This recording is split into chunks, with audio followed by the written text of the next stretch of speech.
Good morning and a very warm welcome to our service.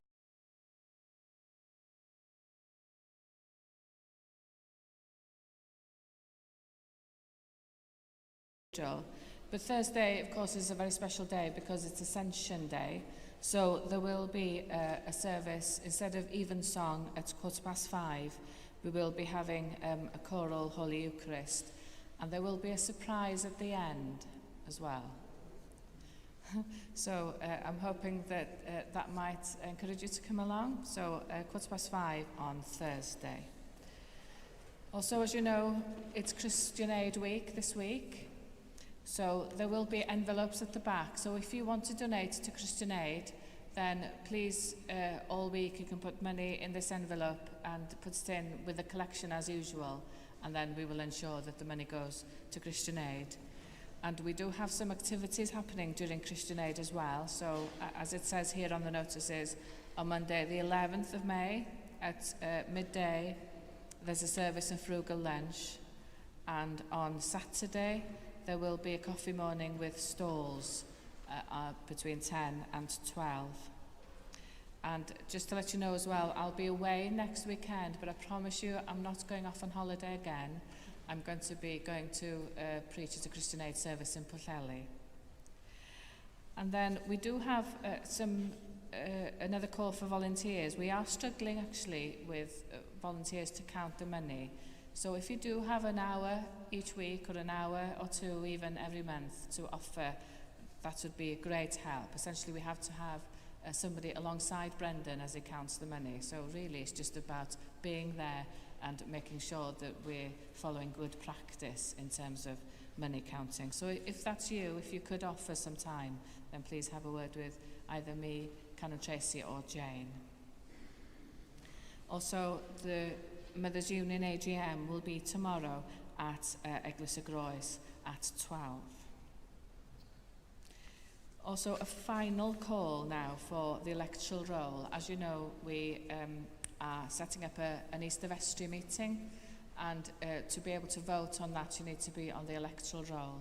So if you haven't filled in the electoral roll forms, we have still got some at the back, then please do fill in a form. An added perk will be that everybody on the electoral roll will gain access to the number that will get you access to the car park. So that's an added perk. But I do promise you that every Sunday the barrier will be open, so you don't need to be able to access the car park with that number. Any events we have in the cathedral with groups of people, the car park will be open. But if you do want a number, then please have a word with us and fill in an electoral roll form. So, shall we spend a moment or two now preparing ourselves for our Rogation Sunday service?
In the name of the Father, and of the Son, and of the Holy Spirit.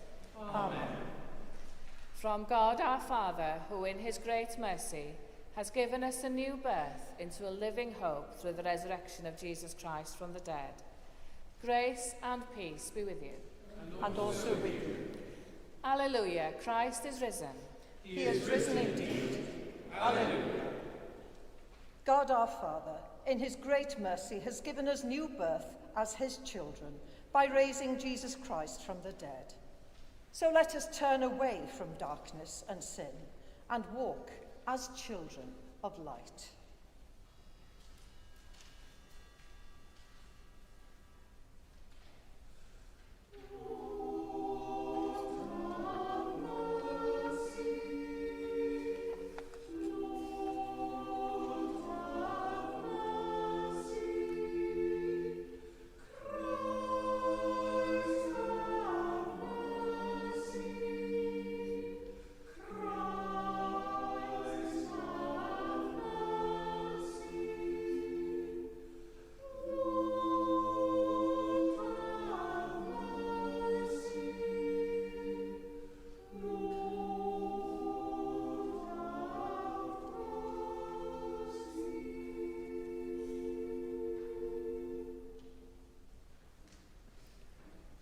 Heavenly Father, we have sinned in thought, word, and deed, and have failed to do what we ought to have done. We are sorry and truly repent. For the sake of your Son, Jesus Christ, who died for us, forgive us all that is past, and lead us in his way, to walk as children of light. Amen.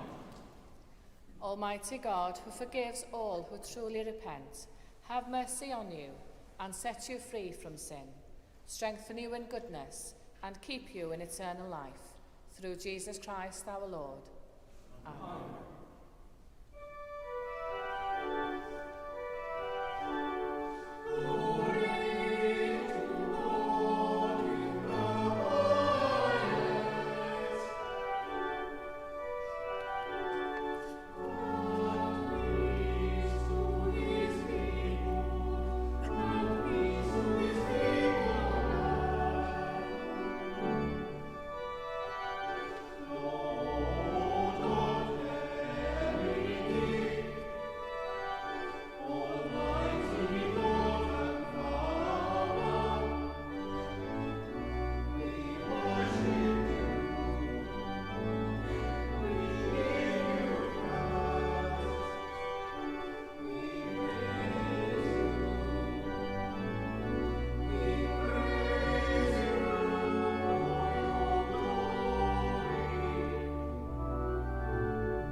Let us pray.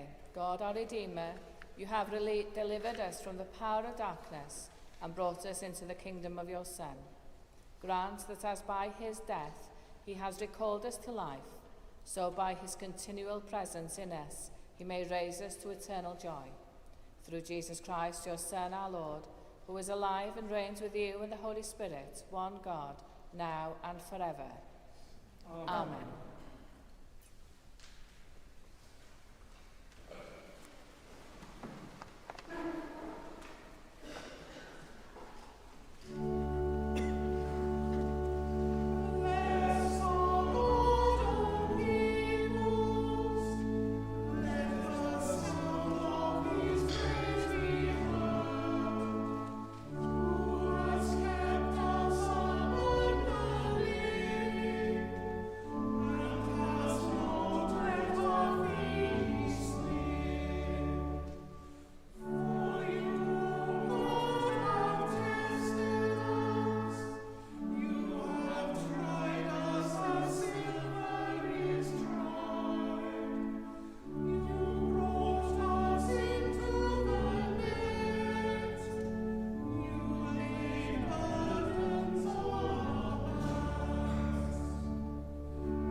A reading from the Acts of the Apostles.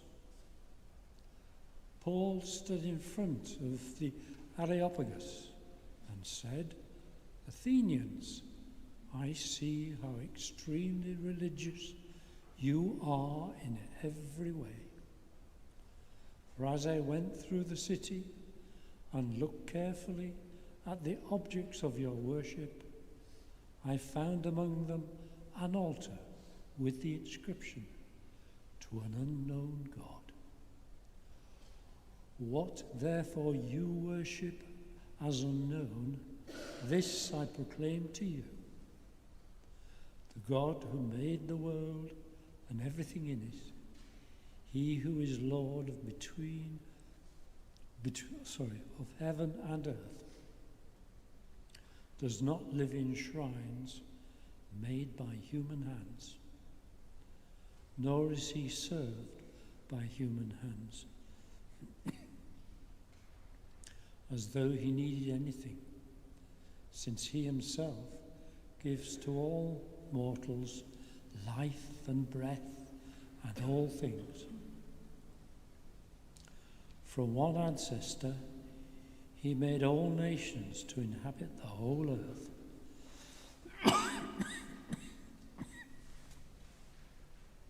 And he allotted the times of their existence and the boundaries of the places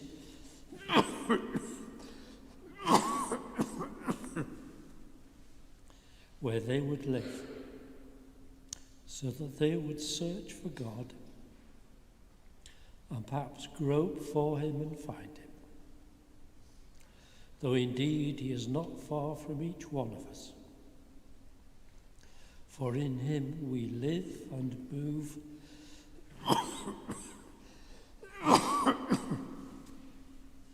and have our being, as even some of your own poets have said, for we too are his offspring. Since we are God's offspring, we ought not to think that the deity is like gold or silver or stone, an image formed by the art and imagination of mortals. While God has overlooked the times of human ignorance, now he commands all people everywhere to repent, because he has fixed a clay on which he will have the whole world judged in righteousness by a man whom he has appointed. And of this he has given assurance to all by raising him from the dead. This is the word of the Lord. Thanks be to God.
The Lord be with you. And also with you. Listen to the Gospel of Christ according to St. John. Glory to you, O Lord. Jesus said, "If you love me, you will keep my commandments. And I will ask the Father, and he will give you another advocate to be with you forever. This is the Spirit of truth, whom the world cannot receive, because it neither sees him nor knows him. You know him, because he abides with you, and he will be in you. I will not leave you orphaned. I am coming to you. In a little while, the world will no longer see me, but you will see me. Because I live, you also will live. On that day, you will know that I am in my Father, and you in me, and I in you. They who have my commandments and keep them are of those who love me, and those who love me will be loved by my Father, and I will love them and reveal myself to them." This is the gospel of the Lord. Praise to you, O Christ.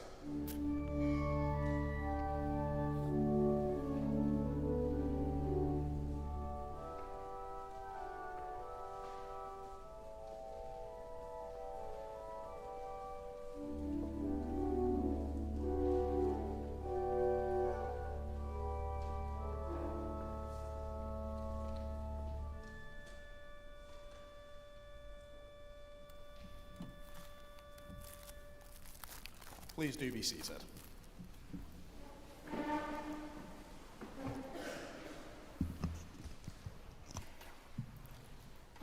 May I speak to you now in the name of the Father, and of the Son, and of the Holy Spirit. Amen. If you love me, you will keep my commandments, and I will ask the Father, and he will give you another advocate, to be with you forever. In our gospel reading today, Jesus ties together love, doing the things he told everyone to do, and the promise of the coming advocate, the Holy Spirit, at a time when the disciples were undoubtedly confused and fearful of what was to come. They had just finished the Last Supper, and Jesus has begun to say goodbye and to prepare them for what is to come next. He is going to die. It is going to be bad. It is going to be horrifying, and the disciples will struggle. They will despair. They will fall away, and for a while.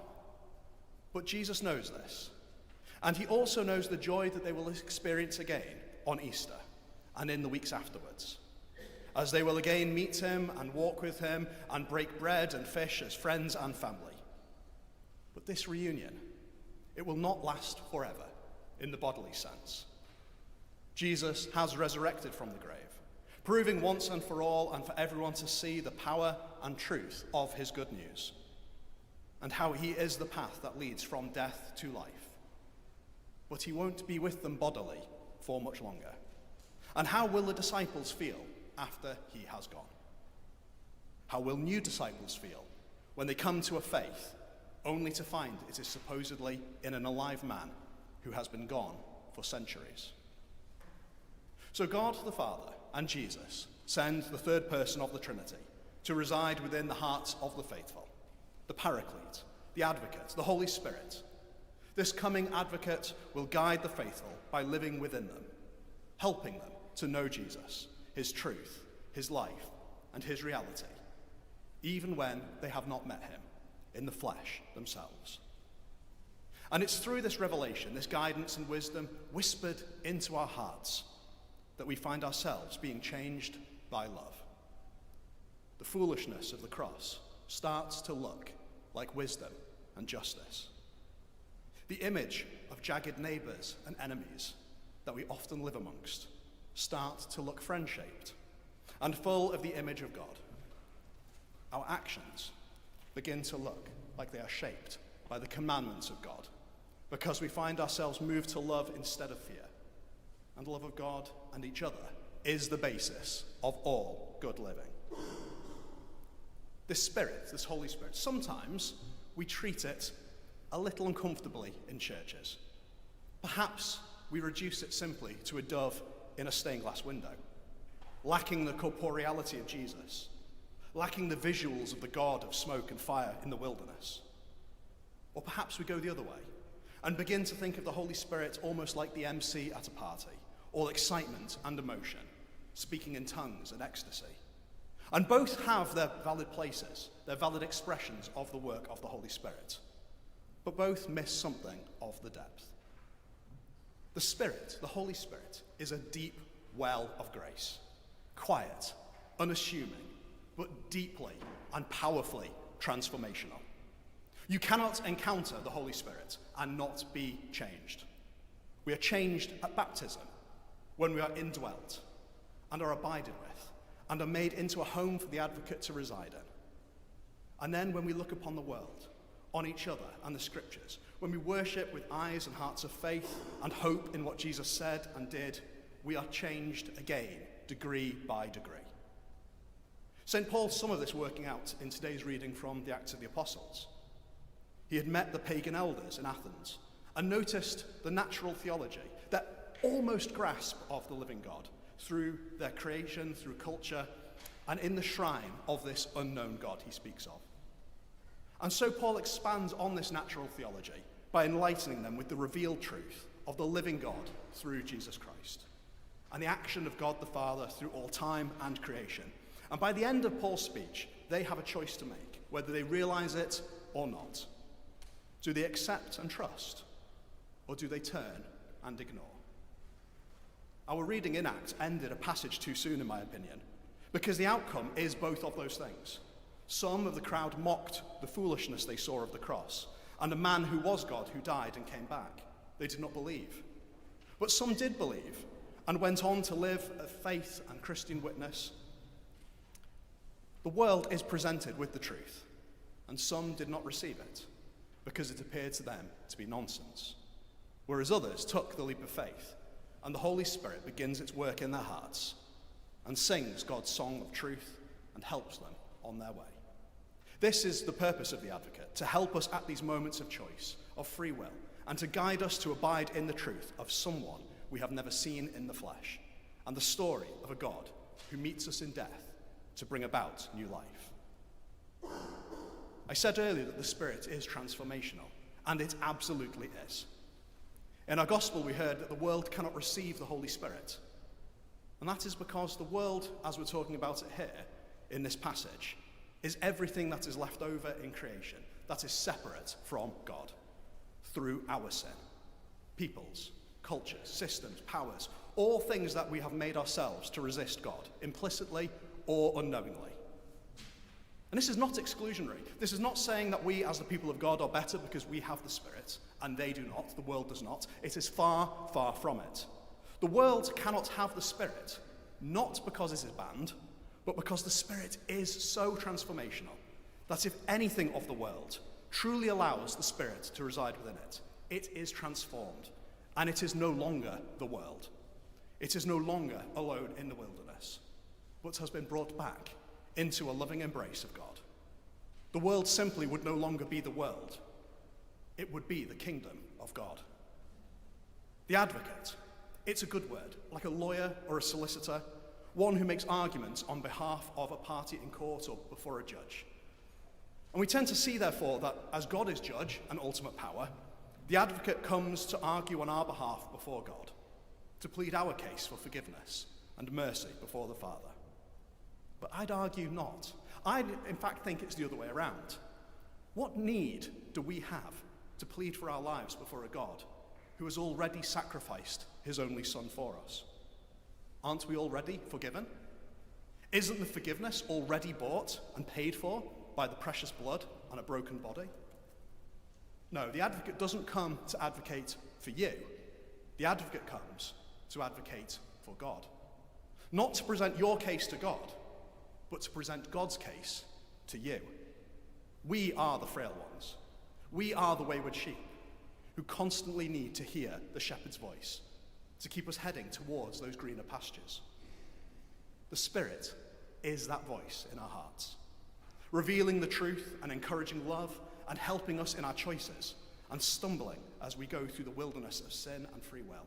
This Advocate isn't a little thing that we can ignore. It isn't a spiritual whisper or speaking in tongues and getting excited. It is so much bigger and deeper than that. But we have to have faith. We have to follow Jesus' commands. We have to be people of love and good work and study. And through those things, the Spirit will get to work in our hearts. And it will advocate in our hearts for God and bring us degree by degree back onto that narrow path, back into life, back into hope. And the message of the cross will no longer look like foolishness. And the future of the church will no longer look bleak. And the world will no longer look like an enemy, but it will look like a mission field. And together, hand in hand as people of Christ, under the authority of God the Father, walking in the path laid out for us by Jesus, freed and united under the banner of his blood, and empowered and sustained by the indwelling Spirit of God, we can and will step forward to do all of those good works laid out for us to do. President Jimmy Carter lived his life by a saying, if being a Christian were to become a crime, would they have enough evidence to convict you? That stuck with me. And in light of today's reading, showing the Holy Spirit perhaps like a lawyer in a court, it seems even more important. Are we known for our genuine love, faith, and witness to the wider world? Are we staying too quiet? Are we too timid in relying on the Holy Spirit that lives in our hearts? Or are we too in line with what the world expects? I've not got the answers, but the Holy Spirit does. Spend some time praying and reflecting on this saying, and ask the Spirit for guidance in all things. In the letter of James, true religion, pure and faultless, is described as this: to look after orphans and widows in their distress, and to keep oneself from being polluted by the world. Love, leading to good works, to kindness, to charity and mercy, and to keeping oneself unattached to the world. Not the world in general, but the world as yet untouched by the Spirit of God. We are not called to be cowards. We are not called to hide in the shade, but to step out into and with the light of Christ, to shine into those dark and godless places, not with force and admonishment, but with love and gentleness, so that we and the world might be transformed together. So this week, my friends, share your faith with a friend. Do something kind for someone. Pray and read scriptures after inviting the Holy Spirit to guide your heart. And above all, rest and trust that the living God, who is there in the beginning and will be at the end, is also at work in your heart, closer than ever, closer than anything else, living and loving deep within you, for your transformation and to his glory. Amen.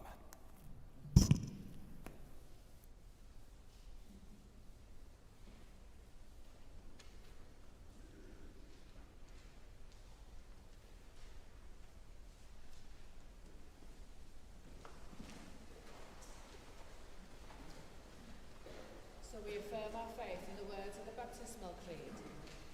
I believe and trust in God the Father, source of all being and life, the one for whom we exist.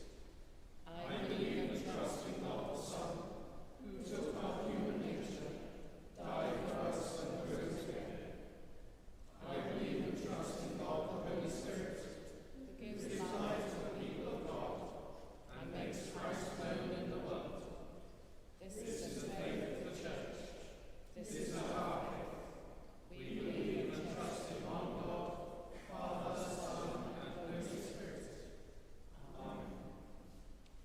On this day which the Lord has made, let us rejoice and be glad, praying for the Church and the world, that the joy of the risen Lord will fill the lives of all people.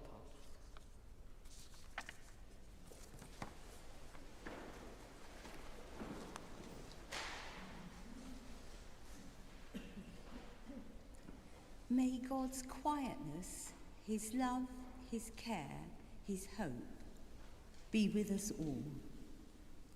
We pray for your church throughout the world, praying especially for those whose faith puts them in danger and for those whose calling is costly. We ask for your blessing on all who work, worship, volunteer, and visit this cathedral.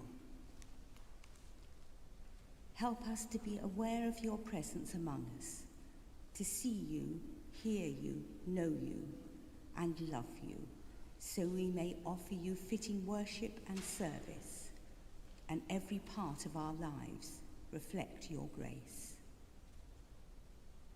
Let the children of God say,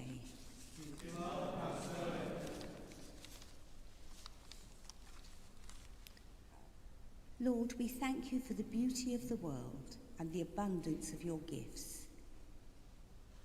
You have entrusted us with the care of your world, to be faithful stewards of your creation.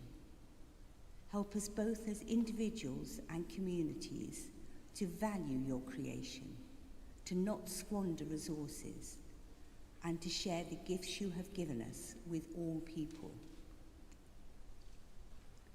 We pray for all those whose lives and livelihoods revolve around the land, and for rural communities. Help us to be mindful of those who suffer drought, famine, pollution, and flood, who do not have a fair share of the world's resources. Let the children of God say, His love has no end. And we pray for all people affected by war, violence, and injustice. We ask for your blessing on the work of Christian Aid and other aid agencies, working to relieve poverty, hunger, and hardship, and to fight for the oppressed and the exploited. Let the children of God say,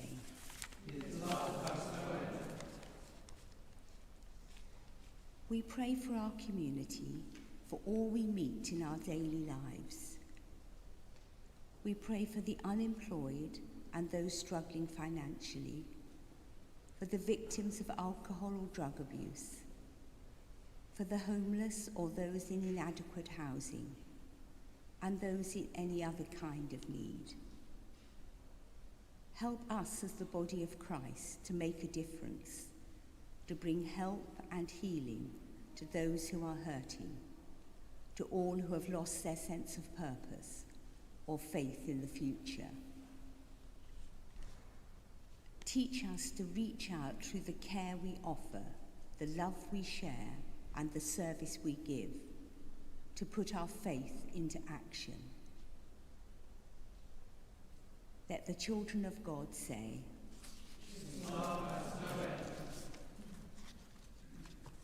we pray for all those who are sick and their families and friends, for those waiting to go into hospital or for the results of tests, for the housebound and the lonely, and for the bereaved.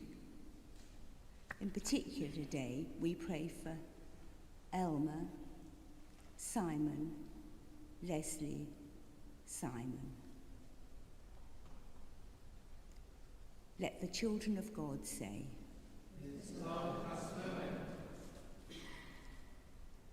we pray for all those who have died, remembering in particular Wilf Pierce and Jill, and also Colin Wing Jones, whose year's mind falls at this time. Rest eternal grant unto them, O Lord, and perpetual shining on.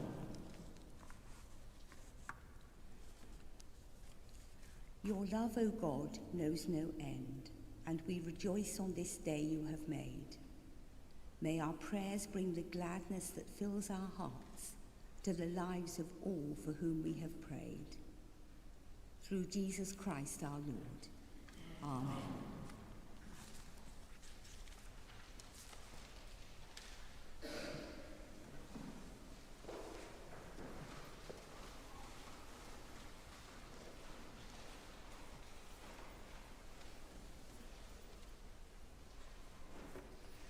Glory to God in the highest heaven, and on earth peace to all in whom he delights.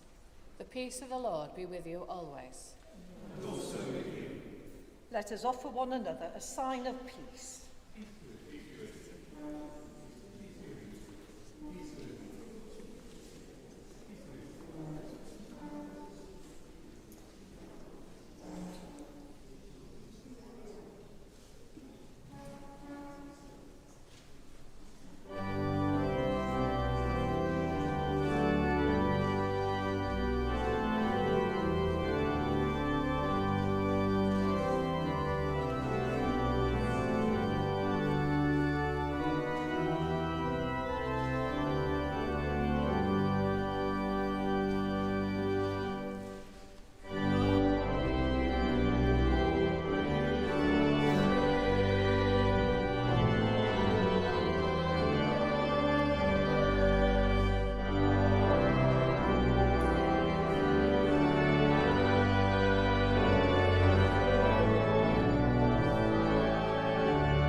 Blessed are you, Lord God of all creation. Through your goodness we have this bread to offer, which earth has given and human hands have made. It will become for us the bread of life. Blessed be God forever.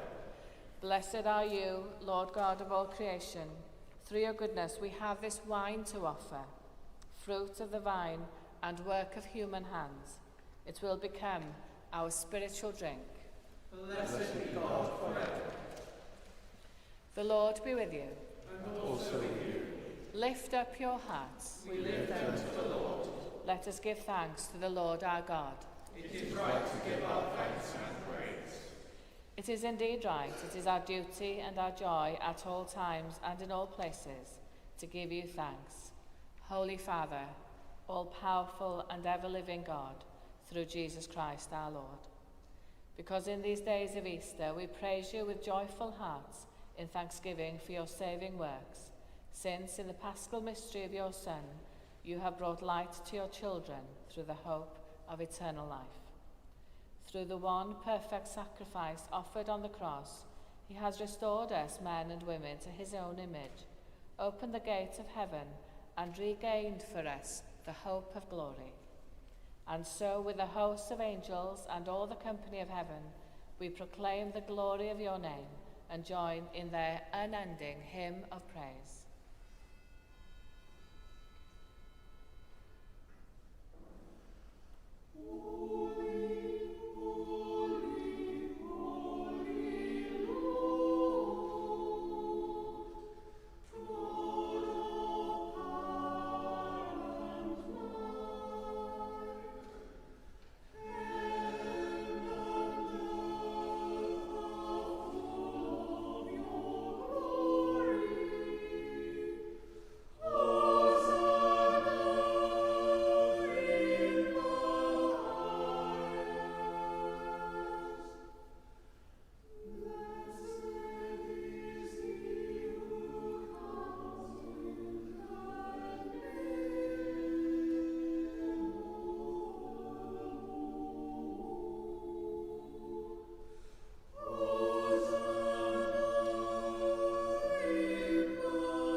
All praise and thanks to you, true and living God, creator of all things, giver of life.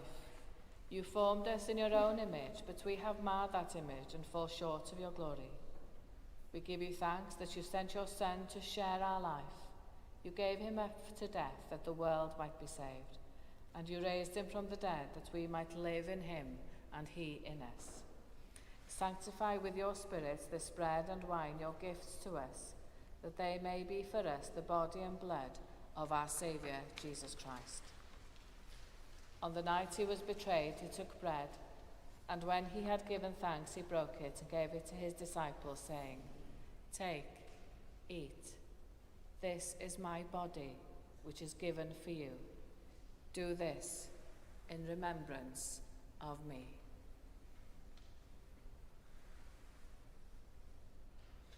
In the same way, after supper, he took the cup. And when he had given thanks, he gave it to them, saying, "Drink from this, all of you, for this is my blood of the new covenant, which is shed for you and for many for the forgiveness of sins. Do this as often as you drink it, in remembrance of me." Let us proclaim the mystery of faith. Christ has died. Christ is risen. Christ will come in glory. As he has commanded us, Father, we remember Jesus Christ, your Son, proclaiming his victorious death, rejoicing in his resurrection, and waiting for him to come in glory. We bring to you this bread, this cup. Accept our sacrifice of thanks and praise. Restore and revive your people. Renew us and all for whom we pray, with your grace and heavenly benediction. And at the last, receive us with all your saints into that unending joy promised by your Son, Jesus Christ our Lord. through him, with him, in the unity of the Holy Spirit, all honour and glory are yours, Almighty Father, forever and ever. Amen.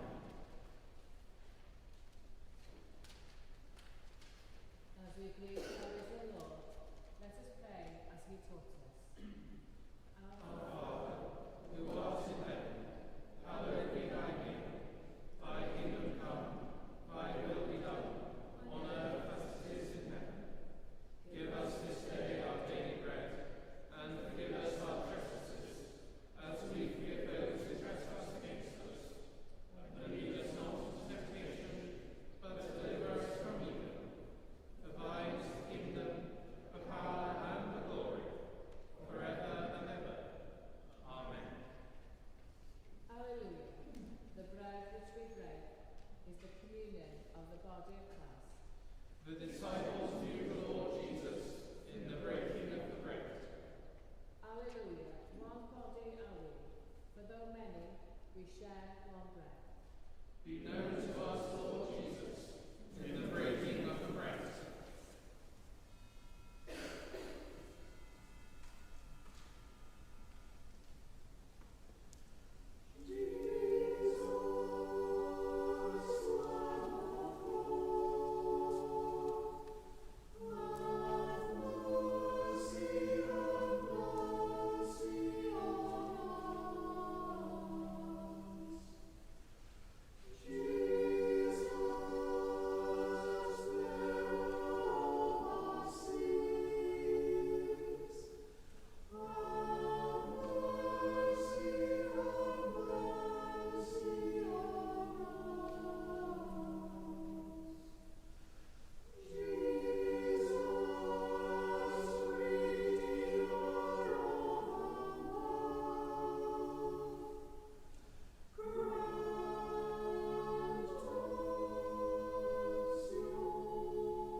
Alleluia. Christ our Passover is sacrificed for us. Therefore let us keep the feast. Alleluia.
is gracious.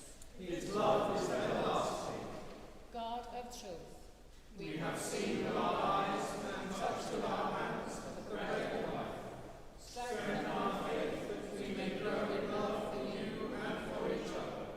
Through Jesus Christ, our risen Lord. Amen. the Lord be with you. And also with you. Almighty God, who through the resurrection of our Lord Jesus Christ has given us the victory, give you joy and peace in believing, and the blessing of God Almighty, the Father, the Son, and the Holy Spirit be among you and remain with you always. Amen. Go in peace to love and serve the Lord. Alleluia, alleluia. In the name of Christ. Alleluia.